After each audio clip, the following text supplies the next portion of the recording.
मेरे प्यारे भाइयों, मेरे प्यारे दोस्तों, मेरे प्यारे परमात्मा के जीव हंसों, आज की ऑडियो बनाने का मकसद मेरा कोई ज्ञान देना नहीं है। आज मैं अपने दिल में जो खुशी मुझे महसूस हुई है मैं उसको आपके साथ शेयर करना चाहता हूँ। तो बहुत खुशी हो रही है मुझे कि लोग अब समझने लगे हैं। देखो, एकदम नहीं समझ में आता, मैं मानता हूँ एकदम नहीं समझ में आता, लेकिन धीरे धीरे रे मना धीरे सब कुछ होए, और माली सींचे 100 घड़ा ऋतु आए फल होए।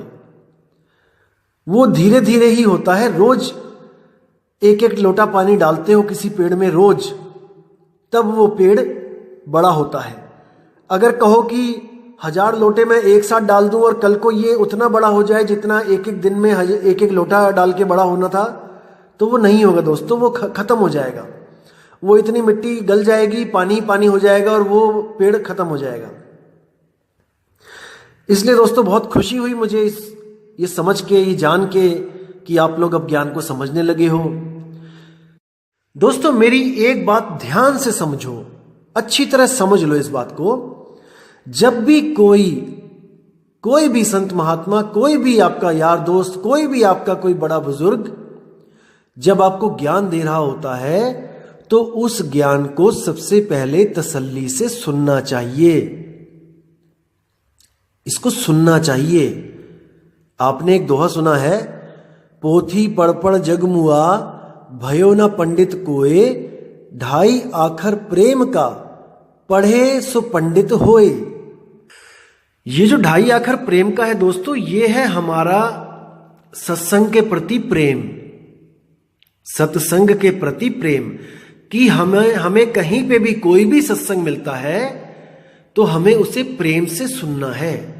भले आप कोई ग्रंथ ना पढ़ो, इससे कोई फर्क नहीं पड़ता, लेकिन अगर आपने वो सत्संग सुन लिया तो आप इतने ज्ञानी हो जाओगे जितना आप ग्रंथ पढ़ के भी ना हो पाते। इसलिए प्रेम की बहुत बड़ी महिमा बताई है। हमें सबसे पहले प्रेम करना है सत्संग से। हमने कभी ये नहीं देखना कि ये सत्संग हमारे गुरुजी का है या हमारे किसी जाति बिरादरी का है या हमारे किसी धर्म से रिलेटेड है। अगर वो आपके धर्म का ना भी हो, जो आपके धर्म में जो सत्संग चलते हैं, अगर वो सत्संग ना भी हो तब भी हमने उसको सुनना है, क्योंकि सत्य सबके लिए समान है, सत्य सबके लिए एक है, और सत्य ही सत्संग है। सत्संग का क्या मतलब है? सत्य का संग, यानी सत्य के साथ जुड़ जाओ, असार को त्याग दो, सार के साथ जुड़ जाओ, यही सत्संग है। सत्संग किसी के घर की अमानत नहीं है कि किसी एक घर में सत्संग मिल रहा है, किसी एक धर्म में सत्संग मिल रहा है।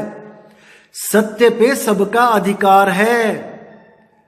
कभी भी ये मत देखो कि वो सत्संग किस धर्म में, किस आदमी के द्वारा या किस वेशभूषा में जो आदमी बता रहा है उसके द्वारा, कैसा भी, कुछ भी, कोई भी सत्य की चर्चा करता है तो उसको सुनो, उसको समझो, क्योंकि सत्य एक है और वो हम सबका है।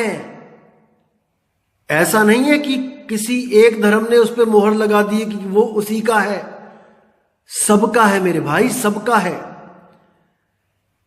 तो मेरे कई दोस्तों ने, मेरे भाइयों ने मुझे किसी एक स्वयंभू आत्मज्ञानी है, शुरू से ही उसके बारे में बोलते आ रहे हैं कि आप उसको सुनो, देखो वो क्या कहता है। दोस्तों मैंने सुना उसको और मैं देख रहा हूं कि वो काफी इंप्रूव कर रहा है। अब बहुत अच्छा लगा मुझे और मैं तहे दिल से मालिक का शुक्रिया करता हूं कि वो जो पहले बातें बोलता था वो बड़ी अटपटी होती थी।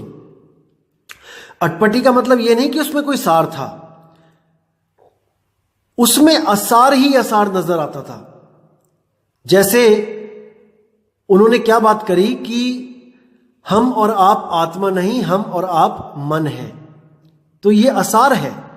हम और आप मन तो हो ही नहीं सकते, क्योंकि कबीर साहब कहते हैं मन के मते न चालिए, मन है पक्का दूत। अब कबीर साहब कह रहे हैं कि मन के मते न चालिए, यानी कि मन भ्रमित करने वाला है।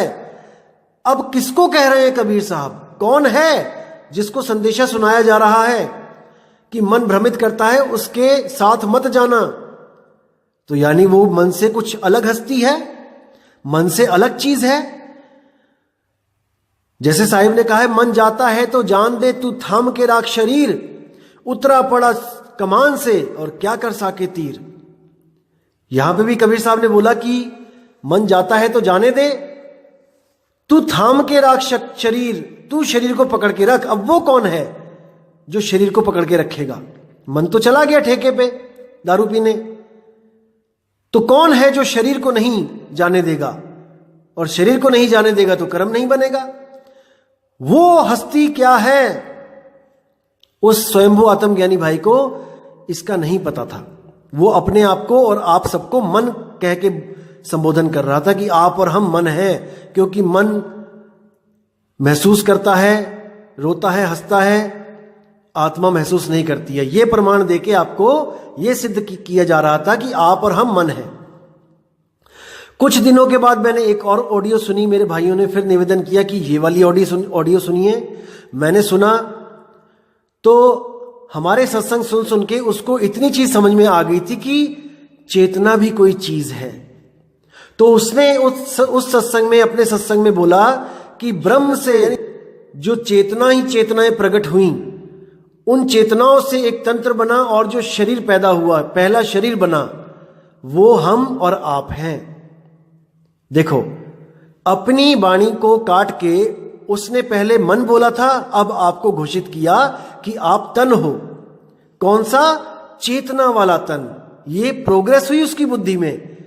हमारे सत्संग सुन के जो उसने चेतना पकड़ी, अब उसने उस चेतना का एक सोची समझी एक कल्पना, उसको एक रूप धारण कर दिया, उसको एक रूप दे दिया कि आप और हम शरीर हो। अब शरीर है, इसका मतलब मन नहीं रहे। अब हम शरीर हो गए। कौन सा?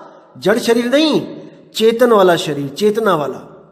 तो वहां पे उसकी बुद्धि में थोड़ा सा परिवर्तन हुआ, थोड़ा सा वो बुद्धि उसकी विकसित हुई। मुझे बहुत खुशी हुई, बहुत खुशी हुई कि कम से कम मन से तो ऊपर उठा। चाहे शरीर बोल रहा है, लेकिन चेतना वाला शरीर तो बोल रहा है, क्योंकि मन तो जड़ है और तन भी जड़ है, शरीर भी जड़ है। लेकिन इतनी बुद्धि विकसित हो गई कि उसने उसको चेतना वाला शरीर बोल दिया। ये उसने मान के चलो कि एलकेजी से वो फर्स्ट क्लास में आ गया। बहुत खुशी हुई मुझे, क्योंकि देखो, किसी का भी विवेक बढ़ता है तो मुझे बहुत खुशी होती है। आप सोच भी नहीं सकते कितनी खुशी होती है, क्योंकि विवेक बढ़ते बढ़ते बढ़ते ही तो आप विवेकी बनोगे।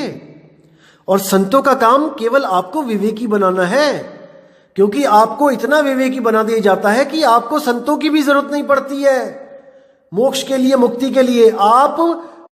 आप स्वाधीन हो जाते हो, स्वतंत्र हो जाते हो, परतंत्र नहीं रहते भाई।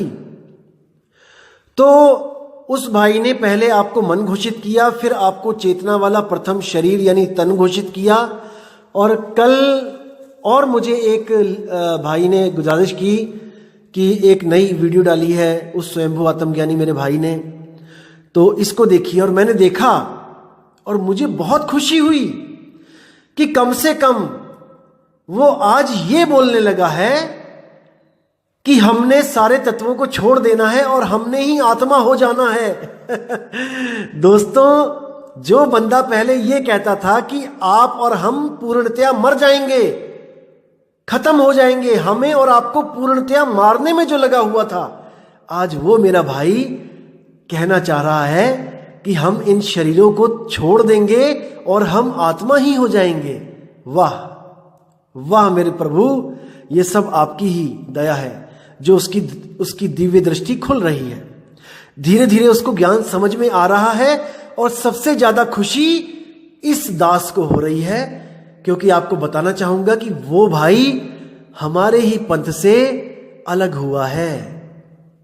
वो मेरा भाई हमारे ही पंथ में था, मैंने ही उसको सारा आत्मज्ञान समझाया था, लेकिन वो भाई किसी औरों के सत्संग सुनने लग गया और भ्रमित हो गया।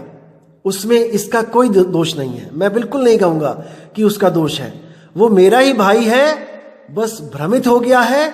धीरे धीरे वो सही रास्ते पे आएगा। मेरा पूरा विश्वास है कि वो आएगा।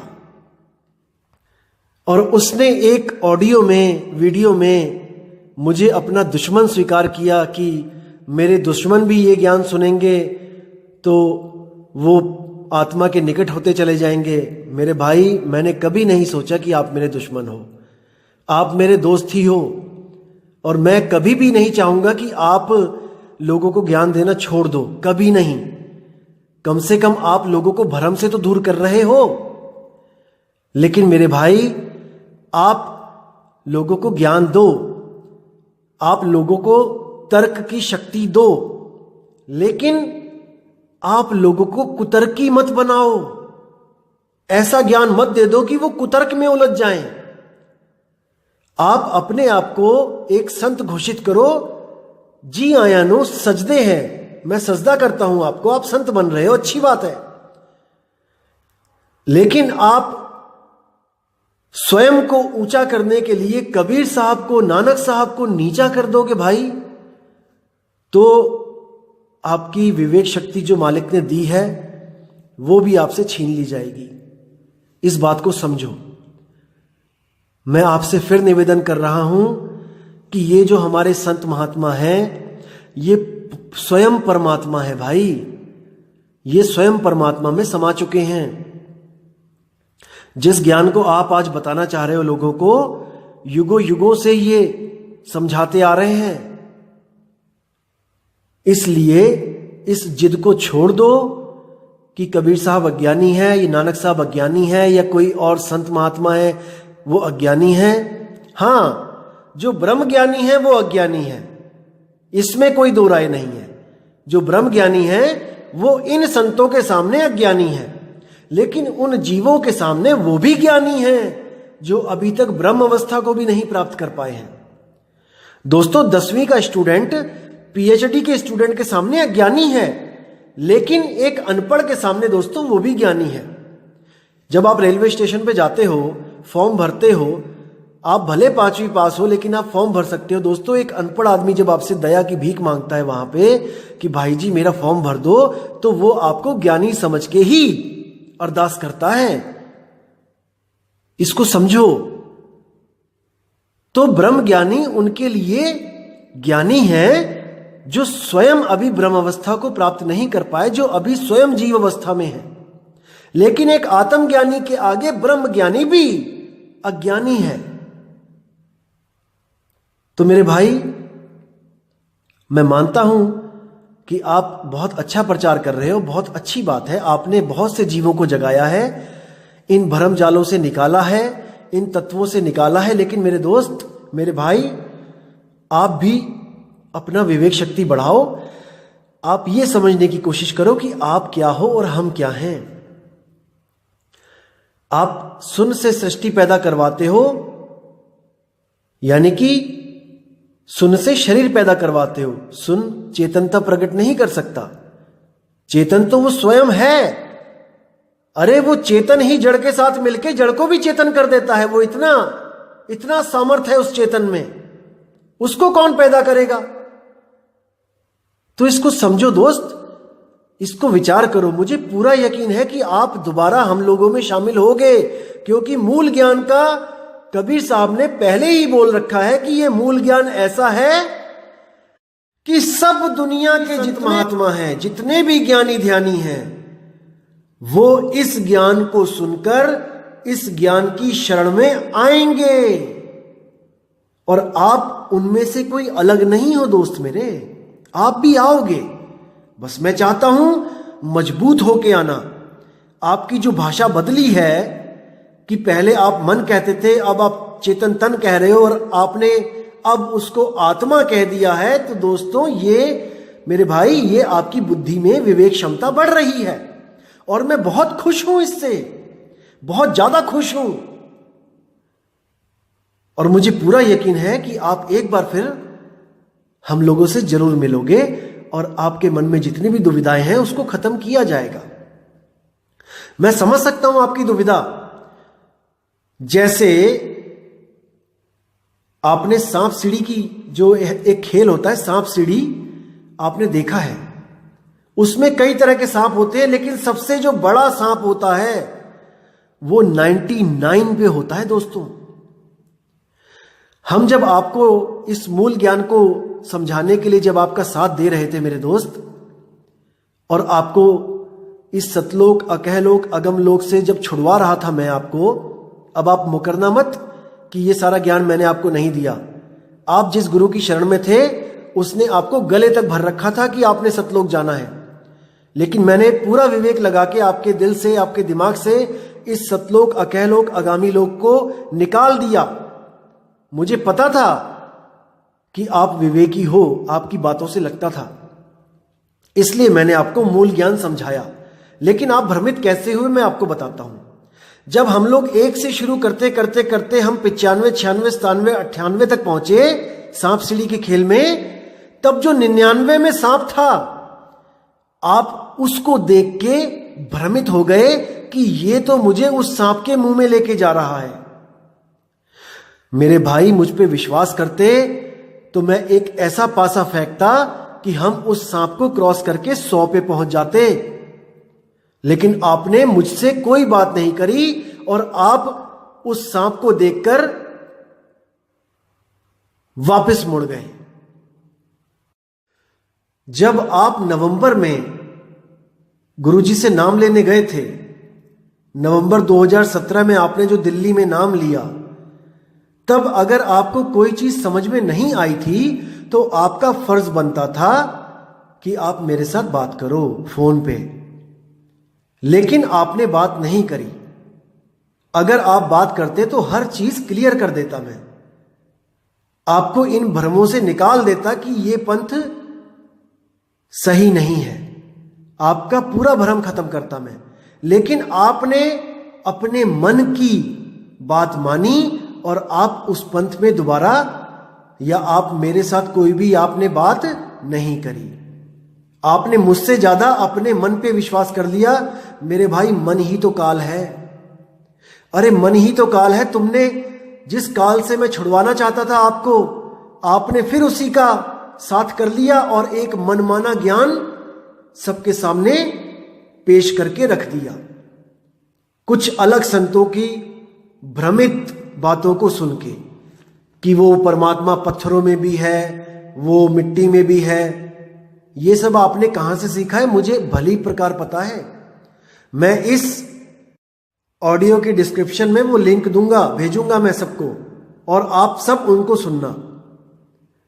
जो बात आप कर रहे हैं वही ये कर रहे हैं, और आप इनके सत्संगों से बहुत ज्यादा प्रेरित थे, मुझे पता है, क्योंकि आपने कुछ गुरु भाइयों से इनकी बात भी करी थी जिसका आप सत्संग सुनते हो, मुझे पता चला था।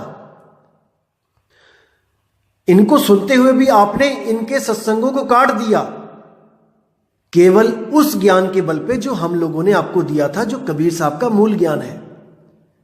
उसके बल पे आपने उन लोगों को भी काट दिया जिनको आप सुन के प्रेरित हुए थे।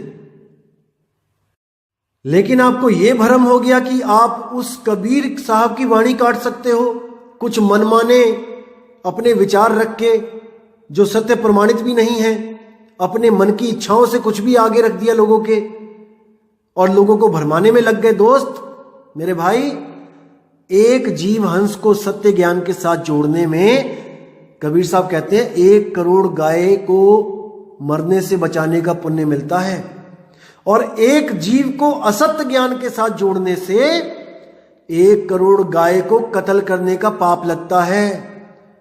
मेरे भाई, इस पाप से बच, अभी भी समय है, बच जाओ। तो दोस्तों, मैं अरदास करूंगा मालिक से कि इस मेरे स्वयंभू आत्मज्ञानी भाई के बुद्धि में वो प्रकाश आए, वो मालिक इसको सोझी दे कि ये वापस हमारे पास आए। अगर हमारे पास नहीं भी आए तो कम से कम लोगों को भ्रमित ना करे। मैं बस यही चाहता हूं, मेरे भाई के कर्म ना बढ़े, ऐसे कर्म ना बढ़े कि इसको वो भुगतना मुश्किल हो जाए। बस मैं यही चाहता हूं, मेरे मालिक से मेरी यही अरदास है। बाकी आप सब विवेकी हैं मेरे दोस्तों। अगर आपको कोई भ्रमित करता है तो आप बिल्कुल भ्रमित ना हो। आप सत्य ज्ञान को अपनी विवेक बुद्धि के द्वारा परखें, क्योंकि ना परखने के कारण ही हम गलत जगह जुड़ जाते हैं। और दोस्तों, मैं आपसे बताना चाहूंगा कि आप जल्दबाजी बिल्कुल ना करें। हमें किसी भी चेले की, किसी भी शिष्य की कोई भूख नहीं है। इस बात को समझो मेरे दोस्त, हमें कोई भूख नहीं है कि आप हमारे साथ जल्दी जल्दी जुड़ो। मैं कहता हूं 10 साल बाद जुड़ना। जहां इतनी उम्र निकल गई वहां 10 साल और सही, लेकिन ज्ञान को पूरी तरह समझ के अटल होके जुड़ो। जहां भी जुड़ो, जल्दबाजी कभी मत करो। आप हिंदू हो, आप मुस्लिम हो, आप सिख हो, आप ईसाई हो, इससे कोई फर्क नहीं पड़ता। आप वही सांस लेते हो जो हिंदू ले रहा है, जो सिख ले रहा है, जो ईसाई ले रहा है। आप वही पानी पी रहे हो जो हिंदू पी रहा है, सिख पी रहा है, ईसाई पी रहा है। दोस्तों, आप उसी धरती पर रहते हो जिस पे हिंदू, मुसलमान, सिख, ईसाई सब रहते हैं। अगर आप अपने अल्लाह को श्रेष्ठ मानते हो तो अपने अल्लाह से बोलो कि वो धरती पैदा करे जिस पे हिंदू, मुसलमान, सिख, ईसाई अलग अलग रहें। जब अल्लाह ने, जब वाहेगुरु ने, जब राम ने धरती में, हवा में, पानी में कोई भेद नहीं रखा, तो आप कैसे समझ सकते हो कि उसने अपने ज्ञान में भेद रखा होगा, कि उसका ज्ञान अलग अलग होगा? मेरे भाई, जब प्यास लगती है तो हर धर्म वाला आदमी एक ही चीज पीता है, वो है पानी। जब सांस लेनी होती है तो हर धर्म का आदमी एक ही चीज लेता है, वस्तु लेता है, वो है सांस। और जब मेरे भाई ठंड लगती है तो हर धर्म का आदमी एक ही वस्तु प्राप्त करता है, वो है अग्नि। इसी तरह मेरे भाई, जब मुक्ति चाहिए होती है तो एक ही वस्तु काम आएगी, और वो है सार शब्द मूल ज्ञान। मूल ज्ञान, इसको समझो दोस्तों, इसको समझो। चाहे कोई सिख हो, चाहे ईसाई हो, चाहे हिंदू हो, चाहे कोई मुसलमान हो, इससे कोई फर्क नहीं पड़ता। हर धर्म यह कहता है कि परमात्मा एक है, परमात्मा एक है, लेकिन फिर भी क्या मस्जिद के दरवाजे पे कोई लिख सकता है वाहिगुरु? क्या गुरुद्वारे के दरवाजे पे कोई लिख सकता है अल्लाहू अकबर? क्या मंदिर के दरवाजे पे कोई लिख सकता है कि जीसस इज ग्रेट? या ईसाई के गिरजाघर पे कोई लिख सकता है अल्लाहू अकबर या वाहेगुरु? तो बोलने को ये सब आपको समझा रहे हैं कि वो एक है, वो एक है, लेकिन ये खुद को नहीं समझा सकते कि वो एक है, वरना ये दीवारें कब की टूट जाती। अब कोई हमें भी कहे कि आप केवल कबीर कबीर करते हो, भाई हम कबीर उस आत्मा को मानते हैं जो ज्ञान देता है, हम उसका नाम नहीं जपते। अगर वो आत्मा अपना नाम जीसस कहती और हम उसके मूल सिद्धांतों पे चलते तो हम उसको जीसस कह के प्रेम करते। अगर वो आत्मा कृष्ण होती, अगर गीता में आत्मा का भेद बताया होता तो मैं उसको कृष्ण कह के प्रेम करता, क्योंकि मैं अपने कल्याणकारी गुरु से प्रेम करूंगा, मैं नामों के चक्कर में नहीं फंसूंगा। गरीबदास जी ने तो उसको आदि गणेश बोल दिया है। गणेश जी से गरीबदास जी का कोई लेना देना ही नहीं है, फिर भी उस समाज को एक सूत्र में बांधने के लिए कि कोई ये ना सोचे कि हम देवी देवताओं के खिलाफ हैं, ये केवल वो सोच सकते हैं जिनको अभी गुरु नहीं मिला, जिनके अभी ज्ञान नहीं उजागर हुआ है। जब वो सत्संग में आएगा, जैसे उन्होंने बोला आदि गणेश मनाऊं पूजू और न देवा, जब उन्होंने इतना बोला तो जो लोग गणेश को मानते थे, क्योंकि उस समय तो हिंदू धर्म का प्रचार ज्यादा था हरियाणा में, तो जो आदि गणेश को सुनकर सत्संग में बैठे कि देखो ये हमारे गणेश जी की बात कर रहा है, वो सत्संग में बैठे और जब उन्होंने धीरे धीरे सत्संग को सुनना शुरू किया तब उनकी विवेक बुद्धि जागी और उन्होंने आदि गणेश को समझा और उन्होंने नामदान लेके उस आदि परमात्मा आदि सत्य को स्वीकार कर लिया। और गणेश, जो सूंड वाले गणेश जी हैं, वो ऑटोमेटिकली छूट गए, उनकी पूजा पाठ छूट गई। जब आदि गणेश मिल गया तो मूर्ति गणेश को कौन मनाएगा? इसी तरह पांचवी पातशाही ने बोला आदि निरंजन प्रभु निरंकारा। अब निरंजन क्या है?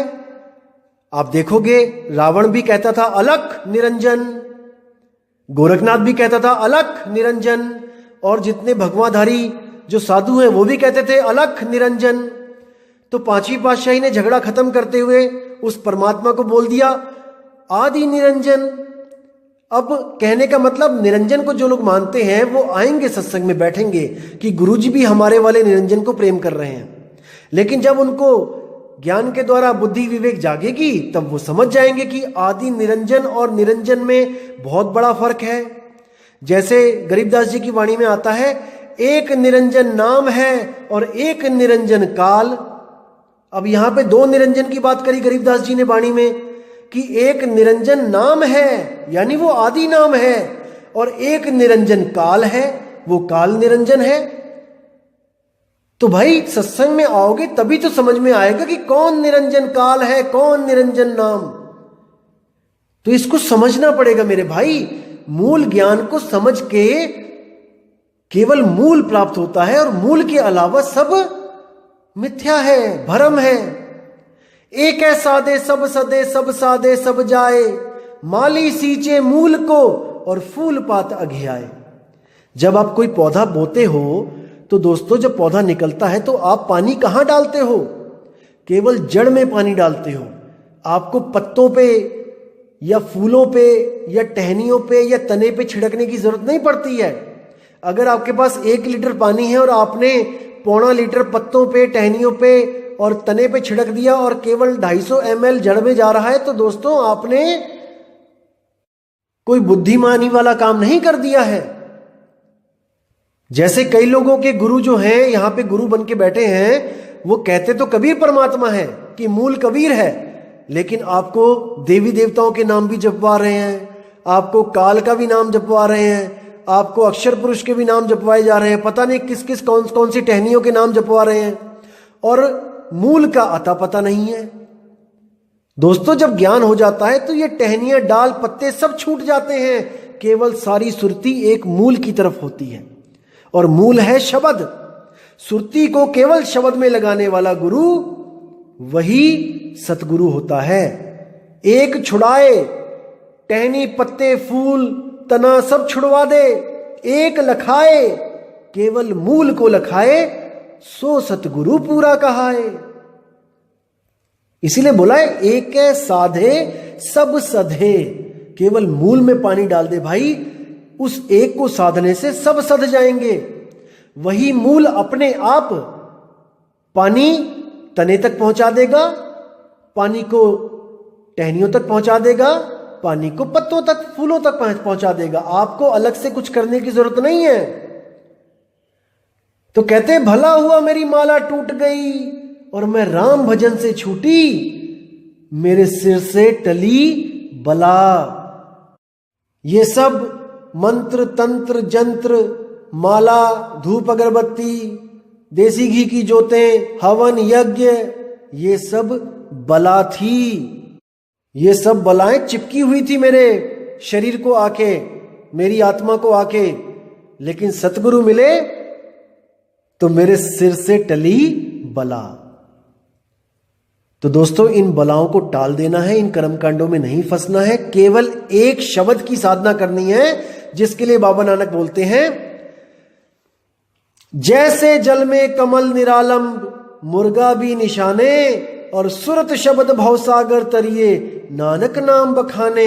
रहे एकांत एक मन वसिया, आशा महा निरासु, अगम अगोचर दीख दिखावे, नानक ताकर दासू।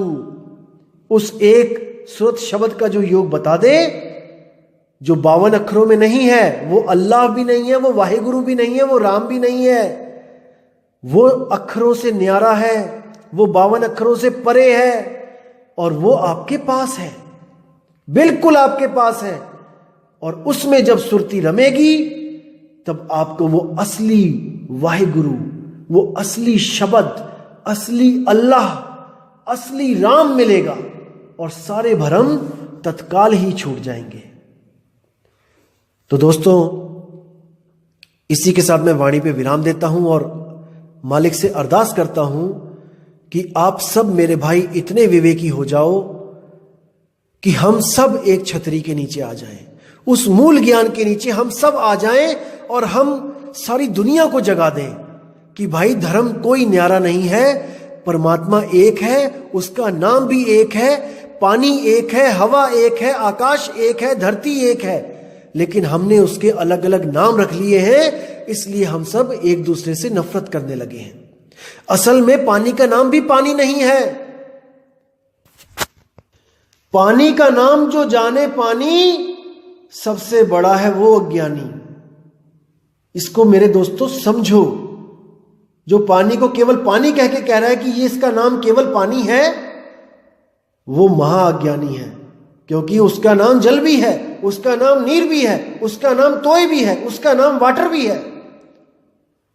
तो जब वस्तु को प्राप्त करोगे तो इन सब नामों के चक्करों से आप निकल आओगे। वस्तु कहीं ढूंढे कहीं कैसे लागे हाथ, और गुप्त वस्तु तब मिले भेदी लीजे साथ। वो भेदी गुरु जब आपको मिलेगा तो आपसे सारे नाम छुड़वा देगा। जब कोई आपके घर में आता है प्यासा और कहता है मुझे पानी दे दो, तो आप क्या कोई मंत्र देते हो जपने के लिए उसको कि ये मंत्र जप लेना प्यास बुझ जाएगी? नहीं मेरे भाई, आप दौड़ के जाते हो और एक वस्तु लेके आते हो और उसको वो वस्तु देते हो बिना उसका नाम बताए। उसका कोई नाम नहीं है, वो अनामी है। लेकिन इसको समझो मेरे दोस्तों, समझो। तो मेरे दोस्तों, मेरे भाइयों, आपसे मैं विदा चाहूंगा और बहुत जल्दी एक ऑडियो लेके आऊंगा जिससे आपके काफी भ्रम खत्म हो जाएंगे कि वो निज नाम कैसे है, वो मेरा ही ज्ञान कैसे है, वो मेरा नाम कैसे है, जिससे मेरी मुक्ति होगी। तो दोस्तों, विदा लेता हूं आपसे। जय गुरु बंदी छोड़ मदन साहिब, जय गुरु बंदी छोड़ वैराग साहिब, जय गुरु बंदी छोड़ मेरे बाबा नानक जी, जय गुरु बंदी छोड़ मेरे सब संत, जय जय बंदी छोड़ सतगुरु सत्य कबीर साहिब की सदा ही जय हो। साहिब बंदगी सतनाम। मेरे प्यारे भाई